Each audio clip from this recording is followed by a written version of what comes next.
વિદ્યાર્થી મિત્રો, ધોરણ 9 ગણિત 5મું ચેપ્ટર યુક્લિડની ભૂમિતિનો પરિચય. એમાં આપણે ભૂતકાળમાં પ્રાચીન કાળમાં ભૂમિતિનો ઉપયોગ થયો. યુક્લિડ, થેલ્સ, પાયથાગોરસ, શુલ્બાસૂત્ર, સ્ત્રીયંત્રમાં એનો ઉપયોગ, માપન, ઈંટોનું માપન, પછી આપણે કેટલીક પૂર્વધારણાઓ, વ્યાખ્યાઓ જોઈ. હવે આપણે કેટલાક ઉદાહરણો પણ લઈએ. જો એ, બી અને સી એક રેખા પર આવેલા 3 બિંદુ હોય, આકૃતિમાં તમને બતાવ્યા છે, અને બી બિંદુ એ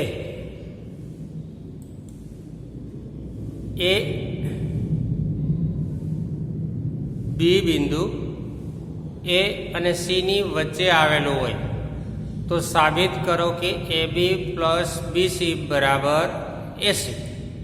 હવે સાબિતી આપણે લીધું, વ્યાખ્યાઓ અવ્યાખ્યાયિત પદો 4 લીધા, બિંદુ, રેખા, સમતલ, અવકાશ, બાકીના બધા વ્યાખ્યાયિત. વ્યાખ્યા નથી એની પૂર્વધારણા લીધી. પછી પ્રમેયો કે જેને સાબિત કરવા પડે, ઉદાહરણો, પ્રમેયો, વ્યાખ્યાઓ, અમુક પરિણામોનો ઉપયોગ કરીને આપણે સાબિત કરીએ એ પ્રમેય. પ્રમેયમાં 3 ભાગ પડે: પક્ષ, સાધ્ય અને સાબિતી. પક્ષ જે આપેલું હોય તે, અથવા શબ્દ બરાબર યાદ રાખજો, પક્ષ જે આપેલું હોય તે, અથવા જો અને તોની વચ્ચેનો ભાગ. અહીં તમે જોઈ શકો, આ જો અને આ તો, એની વચ્ચેનો ભાગ એ પક્ષ. તો પછીનો ભાગ છે એને કહેવાય સાધ્ય. અને ત્રીજો મુદ્દો આવે સાબિતી. સાબિતી આપણે 2 રીતે આપી શકીએ, પક્ષ પરથી અને સાધ્ય પરથી. પ્રત્યક્ષ, પક્ષ ઉપરથી જે સાબિતી આપીએ એ પ્રત્યક્ષ સાબિતી કહેવાય. જુદા જુદી વ્યાખ્યાઓ, પરિણામો, પૂર્વધારણાનો ઉપયોગ કરી અને આપણે સાબિત કરીએ તે. અને સાધ્ય ઉપરથી સાબિતી આપીએ તો તમને જે સાબિત કરવાના હોય એના પરિણામ. અહીં તમને એમ કીધું છે કે એ બી પ્લસ બીસી બરાબર એસી. આપણે એનાથી વિરુદ્ધ ધાર લઈએ કે એ બી પ્લસ બીસી બરાબર એસી નથી, આ સમાન નથી, તો એસી આનાથી મોટો હોય, કા એસી આનાથી નાનો હોય. જો એસી એ બી પ્લસ બીસી કરતાં મોટો નથી અને એ બી પ્લસ બીસી કરતાં નાનો નથી, તો એનો મતલબ આપણે ત્રીજું પરિણામ આ સાબિત થાય. એને પરોક્ષ સાબિતી કહેવાય. આવું અહીં આપણે સાબિત કરવાનું છે. તો અહીંયા આપણે પક્ષ લેવાનો થાય તો એ બી સી એક રેખા પર આવેલા 3 બિંદુ હોય અને બી બિંદુ એ અને સીની વચ્ચેલું આવેલું છે, આ પક્ષ. સાધ્ય, સાધ્યમાં તમારે થશે એ બી પ્લસ બીસી બરાબર એસી. આ એનું શું કહેવાય? સાધ્ય. આપણે આ સાબિત કરવાનું છે. એ બી અને બીસીનો સરવાળો કેટલો થાય? આખો 80 જેટલો થાય.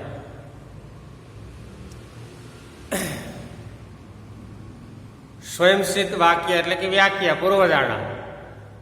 જે વસ્તુ પરસ્પર બંધ બેસતી હોય તે એકબીજાને બરાબર હોય છે. આથી સાબિત થાય કે એ બી પ્લસ બીસી બરાબર એસી. એટલે કે આ એકબીજાને બંધ બેસતી, એ બી અને બીસી આને બંધ બેસતી છે, આ 2 રેખાખંડો આખા 80 ને. એનો મતલબ તો એ સાબિત થાય, એટલે કે 2 બિંદુમાંથી અનન્ય રેખા મળે. અનન્ય એટલે એક અને માત્ર એક રેખા મળે છે. બીજું ઉદાહરણ આપણે લઈએ. સાબિત કરો કે આપેલા રેખાખંડ પર એક સમબાજુ ત્રિકોણની રચના કરી શકાય છે. સમદ્વિબાજુ એટલે શું? તો કે જેની બધી બાજુ, ત્રિકોણની 3 બાજુ, અને 3 બાજુ સમાન હોય એટલે સમબાજુ ત્રિકોણ કહેવાય. આ રચના કરી શકાય. તો અહીં આપણે રચના કરવાની છે. એ આપણે રચનામાં તમને આવડી જશે. એ બી માપ લઈ અને એ અને બીને વારાફરતી કેન્દ્ર ગણી અને ઉપર ચાપ મારશો એટલે જ્યાં છેદે અહીંયા નામ આપો એસી. એ એસી અને બીસીને જોડી દો તો તમને શું મળશે? એ બીસી ત્રિકોણ, સમબાજુ ત્રિકોણ. કેટલી ત્રિજ્યા લેવાની? એ બી જેટલી પરિકરની મદદથી. પરિકરની અણી એ ઉપર ને પેન્સિલની અણી બી ઉપર. એક ચાપ અહીંયા, પછી બીને ગણી ચાપ, એટલી ત્રિજ્યા. આ સી મેળવ્યો, આ સીને જોડી દીધું તો એ બીસી ત્રિકોણ, સમબાજુ ત્રિકોણ મળી શકે છે. આ ઉકેલ એટલે કે કરી શકાય. આ આપણે પરિણામ આપણે લીધું કે આવી રીતે આ કરી શકાય છે.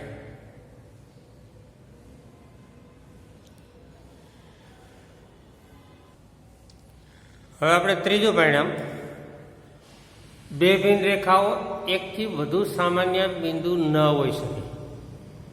બે ભિન્ન, ભિન્ન એટલે જુદી રેખા. બે ભિન્ન રેખાઓમાં એકથી વધુ સામાન્ય બિંદુ ન હોઈ શકે. એનો અર્થ કે બે રેખાઓ એક બિંદુ કરતાં વધુમાં છેદે નહીં. ભિન્ન એટલે જુદી. જો એક જ રેખા બે હોય, જેમ કે આ રેખા અહીં તમને લીધી છે કે રેખા એલ, આ એલ છે ને આ જે એમ હોય તો એને સમાન બધા બિંદુ સમાન થાય. કામ બધા બિંદુ સમાન હોય તો એક જ રેખા કહેવાય. અને ભિન્ન હોય, જુદી રેખા, તો આ બે રેખાઓનું એક જ બિંદુ સામાન્ય હોય. એનો મતલબ કે આ બે રેખાઓ પરસ્પર છેદે. અને જો પરસ્પર છેદતી હોય તો જે છેદ બિંદુ એક જ બિંદુમાં છેદે, એક કરતાં વધુ બિંદુમાં છેદે નહીં. આ પ્રમેય આપણે સાબિત કરવાનો કીધો હોય તો બે ભિન્ન રેખાઓ પક્ષ લઈ શકાય. રેખા બે ભિન્ન રેખાઓ એલ અને એમ છે, તેમનું સામાન્ય બિંદુ પી છે, એમ પણ લઈ શકાય. એ રેખા તમને આપી છે પી ક્યુ, માંથી પસાર થતી રેખા એલ અને એમ મળે. બે બિંદુમાંથી પસાર થતી કેટલી રેખા મળે? તો એક અનન્ય રેખા મળે. એનાથી વિરુદ્ધ એટલે કે આપણી ધારણા કરતા વિરુદ્ધ આવ્યા. એટલે બે રેખાઓ બે ભિન્ન બિંદુમાંથી પસાર થાય છે, તે ધારણા ખોટી છે. બે ભિન્ન બિંદુમાંથી બે રેખા પસાર ના થાય, કેટલી થાય? એક જ. એ આપણી ધારણા ખોટી છે. એનો મતલબ કે બે ભિન્ન બિંદુમાંથી એક જ રેખા પસાર થાય, બે રેખા પસાર ન થાય. એટલે કે બે ભિન્ન રેખાઓનું એક જ સામાન્ય બિંદુ હોય છે. હવે આપણે યુક્લિડની 5મી પૂર્વધારણાના કંઈક વિધાનો, સમકક્ષ વિધાનો છે, એનું મહત્વ વધારે છે. એટલે કે એનો આપણે આગળ ભૂમિતિમાં ઉપયોગ આવશે. એટલું બધું આપણે જરૂર પડશે એ પ્રમાણે એને લેતા જશું.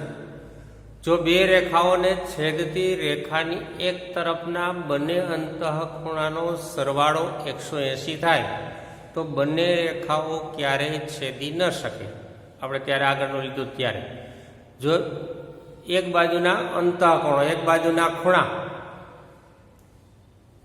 ત્યારે લીધું તો આપણે એક બાજુના ખૂણા એ બે કાટખૂણાના સરવાળા કરતાં ઓછો હોય, બે કાટખૂણાના સરવાળા કરતાં ઓછો હોય તો એ રેખાઓ છેદે.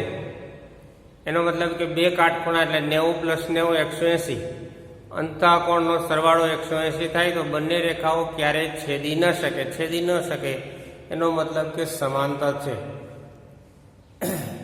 તેમાંથી એક પ્લેફેરની પૂર્વધારણા, પ્લેફેર એક ગણિતશાસ્ત્રીના પૂર્વધારણા આપેલી છે, જ્હોન પ્લેફેર, સ્કોટલેન્ડના છે, તેને પૂર્વધારણા આપેલી છે. દરેક રેખા એલ અને તેના પર ન હોય તેવા પ્રત્યેક બિંદુ પી માટે એક અનન્ય રેખા એમ એવી હોય છે જે પી માંથી પસાર થાય અને એલ ને સમાંતર હોય. રેખા એલ અને તેના પર ના હોય એટલે રેખા એલની બહારના બિંદુમાંથી પસાર થતી કોઈ અનન્ય એટલે એક અને માત્ર એક રેખા એમ એવી હોય કે જે પી માંથી પસાર થાય અને એલ ને સમાંતર હોય. હમણાં આપણે કીધું એમ સમાંતર એટલે શું? તો કે એકબીજાને છેદતી ન હોય. અહીં તમને આપ્યું છે કે રેખા એલ અને એનું બહારનું બિંદુ પી, એમાંથી ઘણી રેખા દોરી શકાય, પણ એક રેખા એવી મળે કે જે એલને કેવી હોય? સમાંતર હોય. એલને સમાંતર હોય. એક કરતાં વધુ રેખાઓ એના બહારના બિંદુમાંથી પસાર થતી રેખા વધુ સમાંતર રેખાઓ દોરી શકાય નહીં.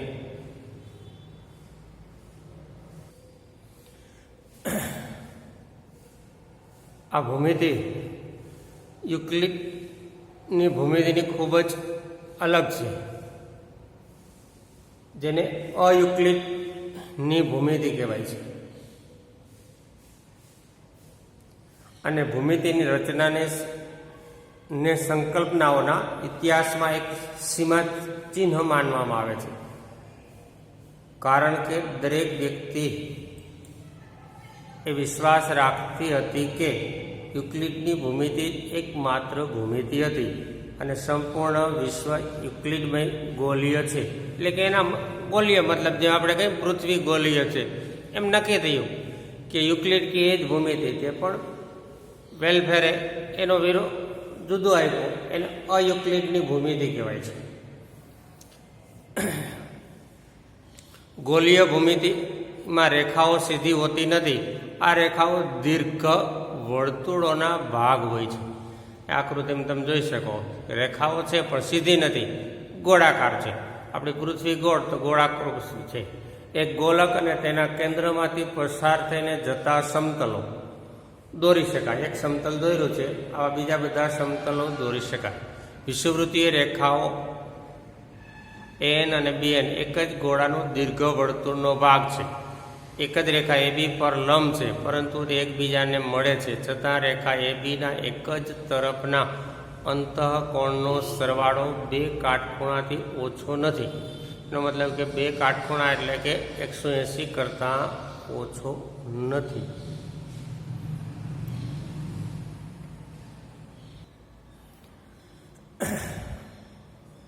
એક ઉદાહરણ આપણે લઈ લઈએ. એવી સીધી રેખાની જોડનું અસ્તિત્વ છે કે જે એકબીજાથી પ્રત્યેક જગ્યાએથી સમાન અંતરે આવેલી હોય. શું આ યુક્લિડની 5મી પૂર્વધારણાનું એક પ્રત્યક્ષ પરિણામ છે? સ્પષ્ટ કરો, એમ કહેવા માગે છે. તમને બે રેખા એલ અને એમ આપી છે, એને લંબ દોરો. લંબ હવે અહીં વ્યાખ્યાઓ છે, આપણે ખાસ જોવાની છે. વ્યાખ્યાઓ કઈ? તો કે સમાંતર રેખાઓની વ્યાખ્યા તો કે બે ભિન્ન રેખાઓ અથવા બે કરતાં વધુ રેખાઓ એક જ સમતલમાં હોય અને પરસ્પર છેદતી ના હોય. બરાબર યાદ રાખજો. એક જ સમતલમાં આવેલી રેખાઓ પરસ્પર છેદે નહીં તો તે સમાંતર રેખાઓ કહેવાય. બીજો મુદ્દો, રેખાખંડ. આ એક રેખા છે, અહીં પી આપ્યું છે. આ રેખા ઉપરના બે ભિન્ન બિંદુ, અહીંયા આપણે ધારો કે એ લીધું, અહીંયા બી લીધું, તો રેખા પરના એ અને બી બિંદુ અને એ અને બી બિંદુ સહિત તેમની વચ્ચેના બિંદુઓનો ગણ, એટલે આ પ્રકારનો દિયો, આટલો ભાગ, આવો ભાગ, એને રેખાખંડ કહેવાય. રેખા પરના બે ભિન્ન બિંદુ એ અને બી સહિત તેમની વચ્ચેના તમામ બિંદુઓના ગણને રેખાખંડ કહેવાય. સમાંતર લીધું, રેખાખંડ લીધું. હવે લંબરેખાઓ. લંબરેખાઓ કેને કહેવાય? તો કે બે રેખાઓ, આ એક આપણે પી માંથી પસાર થતી સીધી રેખા દોરી આપણે, તો આ બે રેખાઓ પરસ્પર છેદે અને છેદે અહીંયા ચાર ખૂણા બને. અહીંયા આને લંબાવો આમ નીચે, તો 1, 2, 3 અને 4 ખૂણા બને. આ ચારમાં કોઈ પણ એક કાટખૂણો હોય. કેવો હોય? કાટખૂણો એટલે 90 અંશ. આ 90 હોય તો આ પણ કેટલો થાય? 90. આ 90 એટલે ચારે ચાર કેવા થાય? 90. એક ખૂણો કાટખૂણો હોય તો તે બે રેખાઓ પરસ્પર લંબ છે એમ કહેવાય. આ લંબ રેખાની વ્યાખ્યા થઈ.